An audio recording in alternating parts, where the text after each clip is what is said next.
A mí el enunciado de la convocatoria me hizo así como reír un rato, digamos, porque yo leía que el analista coma institución. Y después pensé, la institución nos come. Debe andar en esa tensión la cuestión. Estaba con esto, digamos, y leía en la cosa freudiana lo que Lacan dice en un pasaje que me resultó interesante y que yo pensaba, ¿cómo no lo leí antes? ¿Por qué yo no me enteré de esto si yo estaba preguntándome por algunas cuestiones que quizás acá algo digan? Lacan dice, textos que se muestran comparables a aquellos mismos, que la veneración humana ha revestido en otro tiempo de los más altos atributos, por el hecho de que soportan la prueba de esa disciplina de comentario, de eso está hablando, cuya virtud se redescubre al servirse de ella según la tradición. Me resultó realmente un acto de lectura de mi parte, porque yo debo haber pasado por este párrafo y jamás leí el tema de la tradición. Y dice, no solo para volver a situar una palabra en el contexto de su tiempo, sino para medir si la respuesta que aporta a las preguntas que plantea ha sido o no rebasada por la respuesta que se encuentra en ellas en las preguntas de lo actual. Entonces me pareció interesante porque en algún tiempo, ya lo voy a comentar, algo de la imposición de la tradición, digamos, fue una de las cuestiones por las cuales yo me fui de la escuela Sigmund Freud. Y esta tensión, digamos, entre lo actual y la tradición, creo que me parece que es interesante para tenerlo en cuenta, porque si no, a mí me dejaba en un punto de rechazar la tradición, digamos, así, nada más que porque era impuesta. ¿Cómo vamos a rechazar un antecedente? Digamos, la lógica del antecedente es fundamental. Entonces, hay un movimiento, digamos, en este texto de Lacan, entre la tradición y lo actual. Digamos que el movimiento de lectura impide cerrar y superponer uno al otro y permite hacer jugar un cierto tipo de correlación. Lo actual, por ejemplo, funciona al mismo tiempo y dentro de la tradición en una exclusión externa, fuera del texto de la tradición. Porque el texto de lo actual, digamos, aún no está escrito. Siempre será un texto por venir, vale decir, digamos, conlleva ese real disyunto de lo simbólico, sin historia ni inscripción.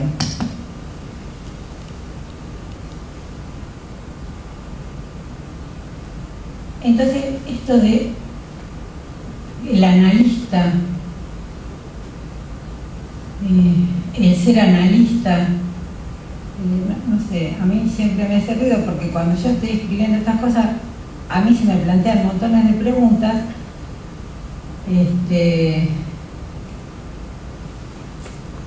y voy a decir una obviedad, la digo por todos lados, digamos, que cuando estamos en estos lugares, y yo creo que cuando estamos en una institución, no estamos como analistas.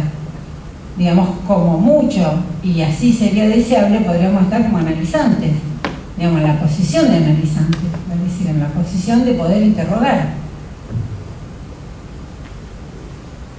Entonces yo pensaba que cuando alguien, como en mi caso, se va de una institución, no solo tiene que dar explicaciones de por qué se va, también tiene que explicar por qué cuernos ha estado ahí y qué estuvo haciendo y por lo tanto se plantea la pregunta de precisar, digamos, cuál es el punto de corte a partir del cual las razones de la decisión de no estar, digamos, son mucho más bonitas que las razones de seguir estando. Con esto quiero decir que nuestros actos, el mío particularmente,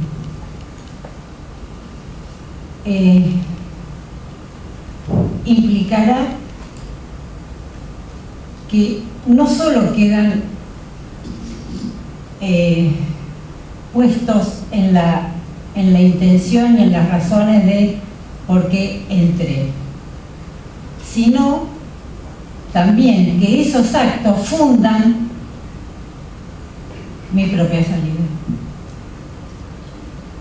Es decir, que la mera crítica a la institución en la que estuvimos, en la que estamos, con suerte, quizás podemos charlar críticamente,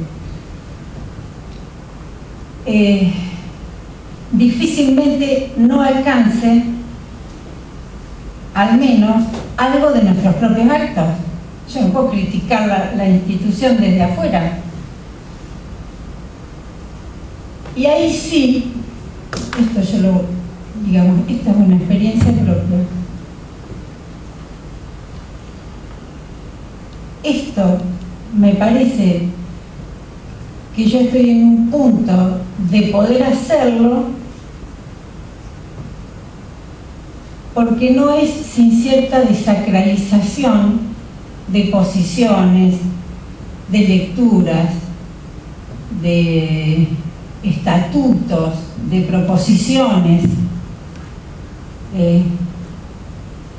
incluida la lectura de Lacan, por supuesto. Yo pensaba, ¿cuán sacralizado ha estado el cártel? Y yo fui parte de eso. ¿Por qué? Porque también aporté esa cuota de sacralización a esa comida, vamos a decir, que es terriblemente inservible. Y realmente yo tengo que decir, y testimonio que con ello, digamos, realmente una falta de acercamiento directo, al menos en ese momento, a la reflexión sobre su práctica, sobre la práctica, al menos, por ejemplo, de ese dispositivo. Y también pensaba cierta cuestión así general, digamos. Yo realmente lo pienso porque quiero estar al menos advertida. Digo, porque esto desde ay, tan desacralizada, no. Pero bueno, al menos advertida de eso. ¿Qué se dice en general de las instituciones? Que se parte de la premisa de fundar una institución a partir de algo que es propio del psicoanálisis, por ejemplo. No es el caso de Colector. Se llega a un punto donde se verifica un fracaso. Se concluye que los dispositivos que iban a garantizar el funcionamiento de esa institución no estuvieron bien instrumentados o quizás las personas se equivocaron, ¿no? Entonces cambiamos. Y se vuelve a partir con la misma premisa y con la convicción de que ahora sí nos va a salir. Que los dispositivos van a funcionar correctamente y que ni loco yo voy a poner a alguien en el lugar del amo o de que me organice la vida. Y esto ya me volvió a pasar.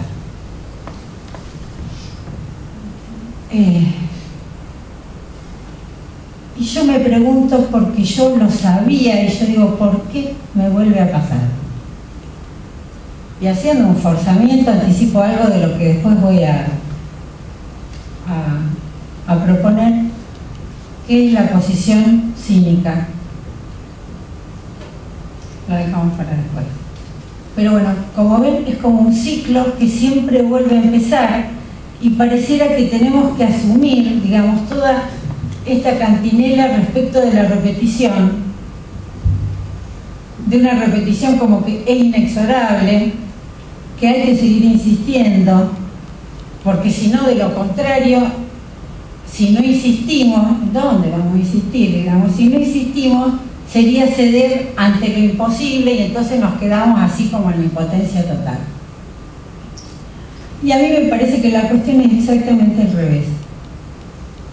Digamos, lo que realmente nos produce impotencia es perseverar en el punto de padecer los efectos de la repetición. Y yo creo que esa es, creo no, uno lo siente, una de las versiones de sacrificio, que sería todo un tema para desarrollar, que por ahí tuve la idea de hacerlo, pero no. Yo recuerdo, digamos, haber recibido una carta que estaba plagada de citas de Lacan, otra referida a las tradiciones y otra a la burocracia. Entonces, ¿qué lugar tienen estas cartas? La pretensión de que lo dicho por Lacan fuera así una palabra sagrada, la pretensión de que yo lo tomara como tal. ¿Qué les pasó, digamos? ¿O qué les pasa cuando es una cita y otra cita y otra cita? Se quedaron mudos, parecen los planetas. No tenían nada para decir. Pero cuando nos quedamos mudos, quizás apelemos a los estatutos, porque como por acá no va, entonces va por otra lógica. Difícil. Yo entiendo que tanto la tradición, la burocracia y las citas así no interrogadas ponen en el tapete lo que yo creo que no debemos ni podemos hacernos realmente los sordos, que esto es una posición política que pretende justificarse en el campo del psicoanálisis.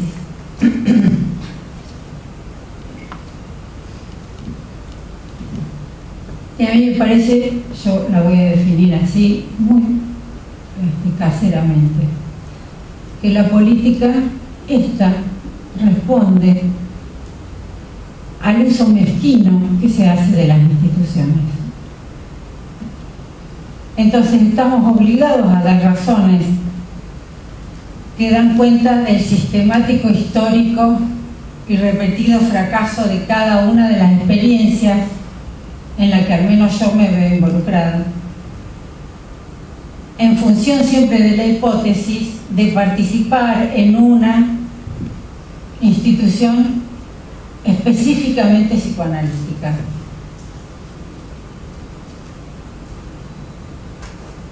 Vuelvo a las citas, porque para Lacan las citas no era un problema menor.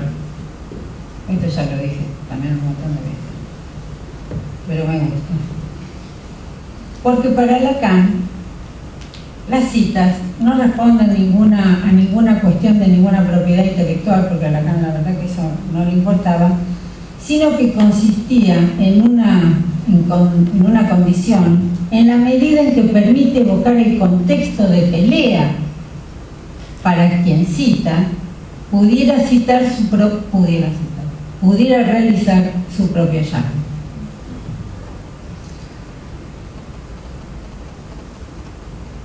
Eso que dice Lacan, solo hago lo que nos enteramos después. Ahora bien, el analista, ¿qué tiene que ver con una institución? Y yo lo entiendo en este sentido. Si un analista forma parte de una institución que se propone, por ejemplo, la transmisión del psicoanálisis, la formación de analistas, y se atiene a la textualidad, quiero decir, a la lectura de lo que ahí se propone, y aquello que lo que la institución lo llama, lo interroga, puede acceder a aquello que desborda la institución, ahí algo puede estar pasando.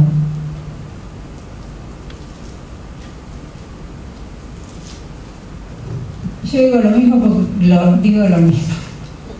Lo digo en el sentido de que uno podría decir, bueno, psicoanálisis e institución, psicoanálisis y arte, y psicoanálisis y filosofía y todo, digamos, ¿cuál es la posición, digamos, de lectura que uno tiene respecto de esos y?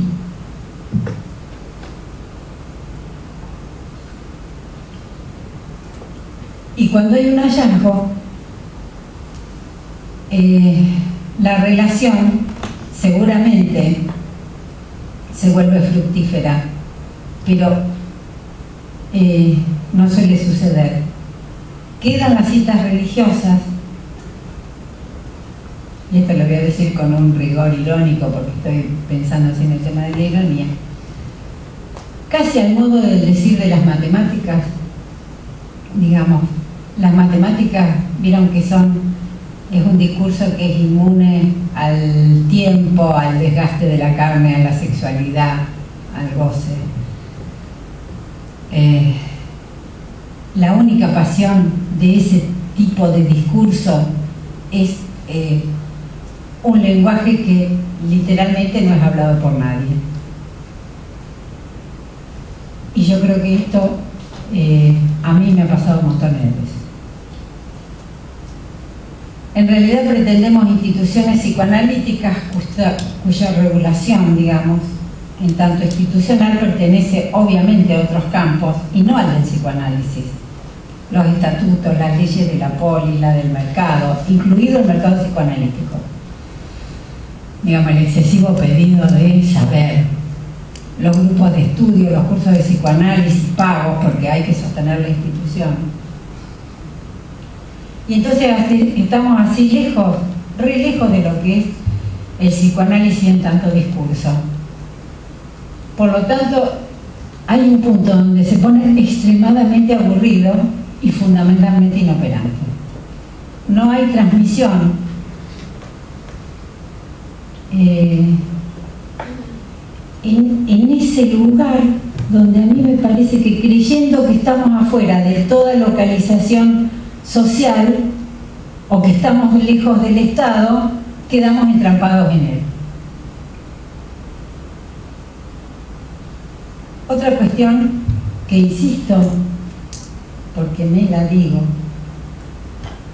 es que tenemos la necesidad de sentirnos parte de una historia estructurada seguramente por el pasado, pero fundamentalmente con una gran apuesta en el futuro, en el que debemos ingresar siempre con una acción personal.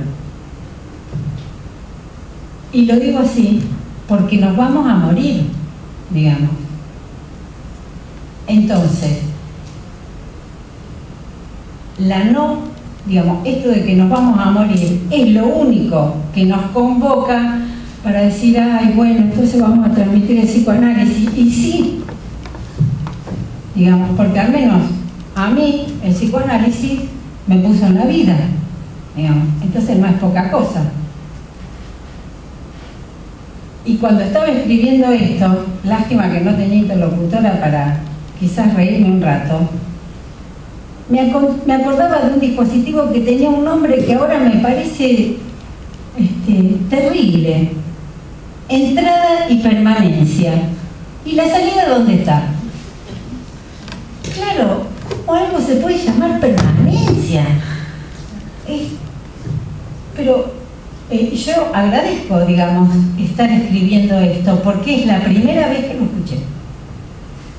Digamos, evidentemente, y después recordé así un anecdotario impresionante, digamos, de que la salida no estaba nombrada, estaba rechazada, y entonces si algún integrante de la institución se iba, no, de eso no se habla.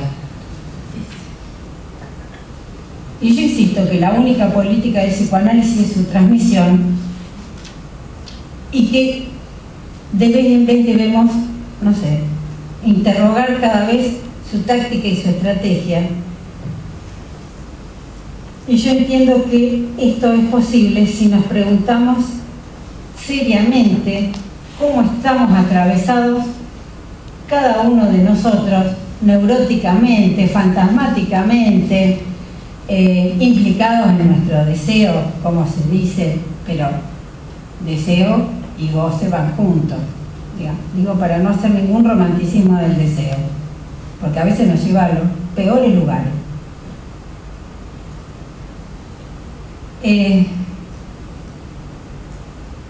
Por otras cuestiones, digamos, yo estaba leyendo a un autor, Peter Sloterdijk, que habla de la posición cínica.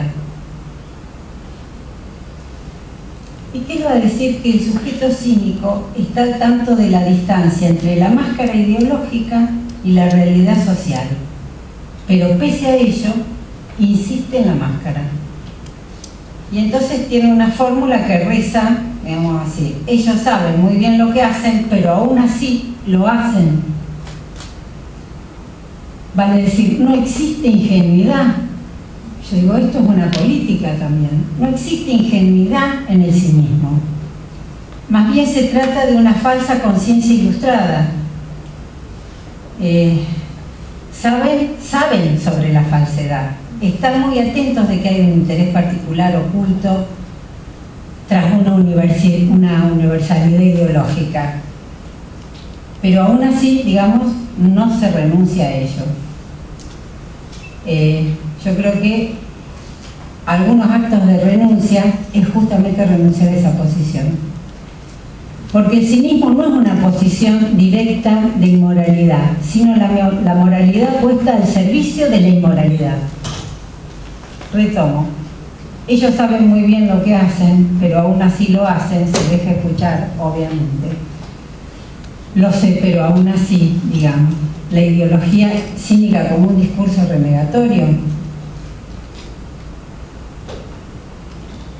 Y yo creo que el mismo Sloterdijk nos da un otro recurso, como uno de los modos de desarmar la red, que pretende deshacer, digamos, el embelezo que se ha generado alrededor de tanto palabrerío, como quizás pueda ser esto.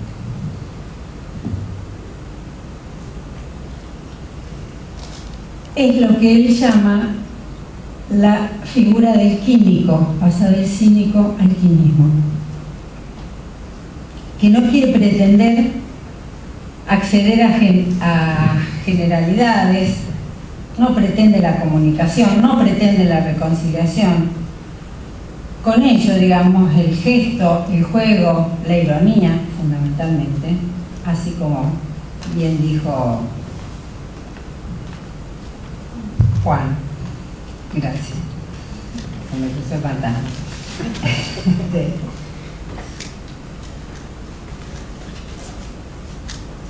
Digo, la ironía asegura un lugar sin pretensiones de uniformidad racional. Se despoja de sus abstraccionismos universalistas, atrayéndola hacia un lugar propio. ¿Y cuál es ese lugar propio? La existencia particular en la que cada cual tiene algo para decir.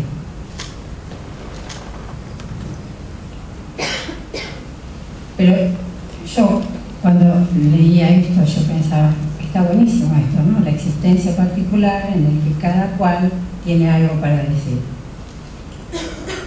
Ahora, yo me pregunto, lo difícil que es armar la brecha en la que cada cual, digamos, tenga ese lugar para poder decir algo. Otra cuestión que se me ocurría era esto de una vulgata de la subjetividad de la época, digamos, y que, no sé, a mí me parece que cuando Lacan hablaba de la subjetividad de la época, hablaba de la segregación. Pero, ¿cómo podemos hablar, hablar de la segregación social, del malestar en la cultura, si no la localizamos en nuestro propio campo?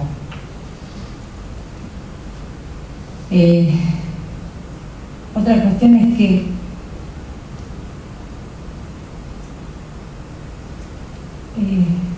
a mí a veces se me hace evidente algunos momentos donde me repercute mi propia falta de crítica, digamos, y la capacidad para sostenerme, digamos, entre tensiones que no admiten resolución. A mí me parece que una lectura que quizás permita bordear solamente las preguntas es lo que al menos me mantiene en la relación con el otro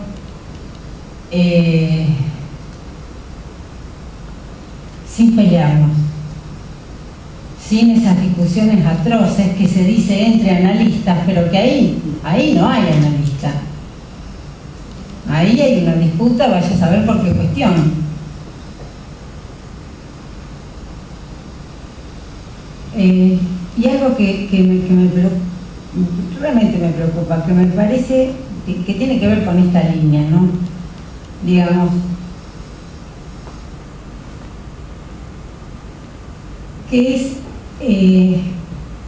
que tenemos que estar atentos, digamos, a ciertos fracasos de poder religioso, digamos, porque el psicoanálisis pareciera que rápidamente puede ocupar, por boca de algunos o de nosotros, digamos, ese lugar.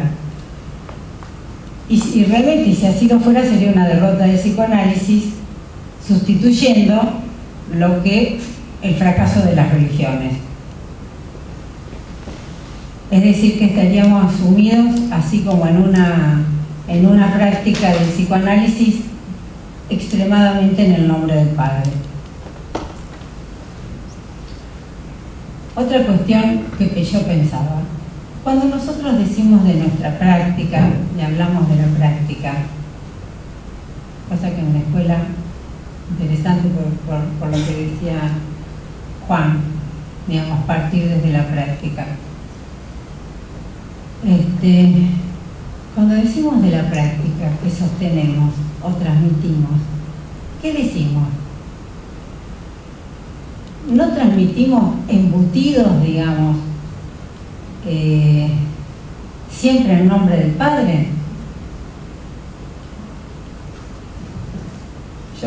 Para terminar, yo tengo la sensación de haber sentido de vez en vez o en algún tiempo, de haberme sentido así como rehén de un estrecho presente y prisionera de un espacio que me obligaba a que ese espacio fuera privado y de que no pudiera pasar a lo público.